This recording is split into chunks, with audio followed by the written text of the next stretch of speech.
중안면부, 특히나 코 주변에 라인이 스트레이트하게 좀 나타나면서 굉장히 세련된 느낌을 가지게 되셨죠. 옆모습 역시 코끝의 높이가 좀 올라가면서 자연스럽게, 그리고 코끝의 피부가 얇아지면서 좀 더 오똑해 보이도록, 이 최종적인 결과를 보고 환자분은 일단 굉장히 만족하셨습니다. 성형외과 전문의 한상철입니다. 오늘 제가 보여드릴 케이스는요, 복코, 특히 여자 환자에 있어서의 복코에 대해서 좀 보여드리겠습니다.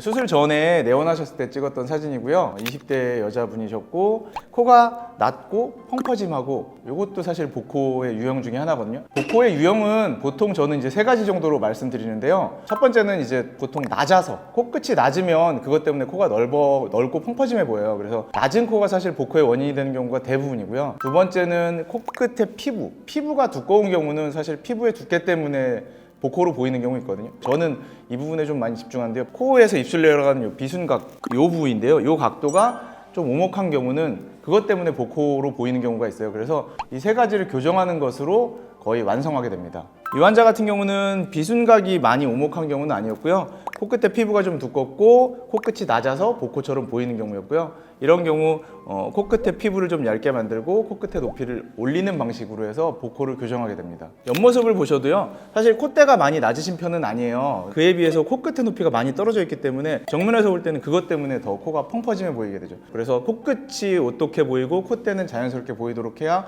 복코가 완벽히 교정될 수 있습니다.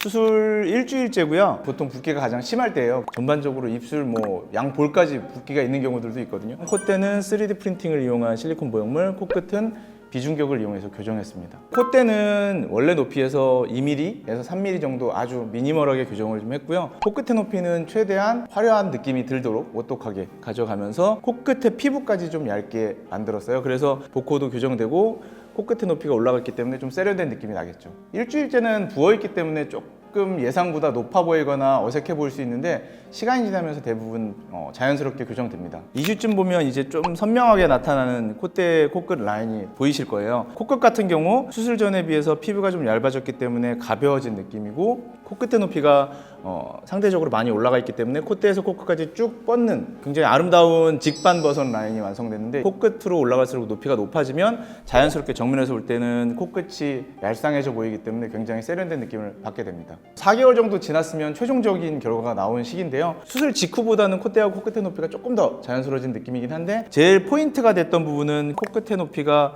오똑하게 올라가면서 가벼워져 있는 느낌, 그리고 코끝의 피부가 얇아지면서 코끝이 얄쌍해진 느낌, 이런 2가지 느낌이 제일 중요하고요. 이 최종적인 결과를 보고 환자분은 일단 굉장히 만족하셨습니다. 수술 전, 후로 다시 비교해서 한번 보여드리겠습니다. 코끝의 높이가 낮아서, 그리고 코끝의 피부가 두꺼워서 복코처럼 보였기 때문에 그 2가지를 교정하는 게 포인트였고요. 코끝이 올라가는데 콧대가 그거에 수반돼서 자연스럽게 올라가는 정도까지를 원하셨기 때문에 전체적으로 보시면 중안면부, 특히나 코 주변에 라인이 스트레이트하게 좀 나타나면서 굉장히 세련된 느낌을 가지게 되셨죠. 옆모습 역시 콧대는 미니멀하게 교정됐고요. 코끝의 높이가 좀 올라가면서 자연스럽게, 그리고 코끝의 피부가 얇아지면서 좀 더 오똑해 보이도록 교정을 했습니다. 복코 교정이 사실 어려운 거는 코끝의 높이를 올리거나 비순각 교정하는 게 아니라 코끝의 피부를 얇게 만드는 거예요. 정말로 이 부분은 숙련된 의사가 어느 정도까지 할 수 있는지가 제일 중요하고요. 중국 무슨 배우가 코끝 수술 받았는데 코끝이 괴사됐던 사진이 있는데, 이 코끝의 피부를 얇게 만들 때 혈액순환을 생각하지 않고 그냥 무작정 얇게 만들다 보면 정말로 괴사되기가 쉽고요. 괴사가 되면은 다시 돌아올 수가 없어요. 복코 교정은 필러 시술이나 보톡스처럼 그냥 가서 하면 되겠지 이렇게 생각하면 안 되고요. 정말 신중하게 고려를 하고 복코 교정에 굉장히 숙달된 원장님께 받으셔야 됩니다. 왠지 복코면은 늑연골 사용해야 될 것 같거든요. 복코 같은 경우는 코끝의 높이를 충분히 올려야 이게 얄쌍해지거든요. 그래서 비중격의 길이가 짧은 경우는 늑연골을 사용하는 게 당연해요. 20mm 정도를 기준으로 보고요. 20mm 이상 되는 비중격이 있다고 하면 그냥 비중격만으로도 늑연골보다 훨씬 더 높게도 나올 수도 있거든요. 수술을 바로 결정하는 게 아니라 수술 전에 CT를 찍고 내 비중격의 길이하고 모양, 각도, 상태까지 다 체크를 하고 내 코에 비중격만을 쓸지 혹은 다른 재료를 쓸지까지 정확히 고려하고 수술을 해야 됩니다. 이렇게 퍼진 코는 코끝만 살짝 올려도 예쁠까요? 복코의 경우는 사실은 코끝만 교정해서 완벽하게 되는 경우는 좀 드문 편이에요. 왜냐하면 피부가 두껍고 코끝이 낮은 경우는 사실 코끝의 높이를 충분히 올리면 올릴수록 사실 복코가 많이 교정돼 보이거든요. 근데 콧대는 낮은 채로 코끝만 계속 올라가면 정말로 피노키오처럼 꺾이면서 코끝만 뾰족하게 올라가는 보기 싫은 모양이 될 수 있어서요. 코끝이 올라가는 만큼 콧대가 어느 정도는 수반돼서 따라와야 최종적인 모양이 예뻐지는 경우가 많아요. 퍼져 있는 정도가 적은 보코라고 하면 코끝만 수술해도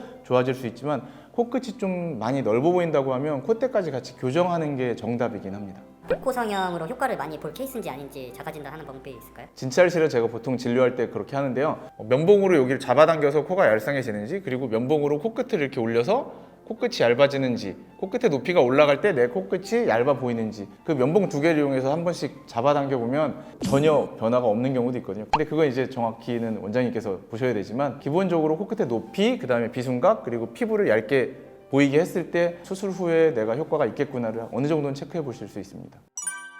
지금까지 낮고 퍼져 보이는 보코를 교정한 케이스를 보면서 설명을 드렸는데요. 제 설명이 어느 정도 도움이 되셨으면 좋겠습니다. 닥터오기는 여기까지입니다. 감사합니다.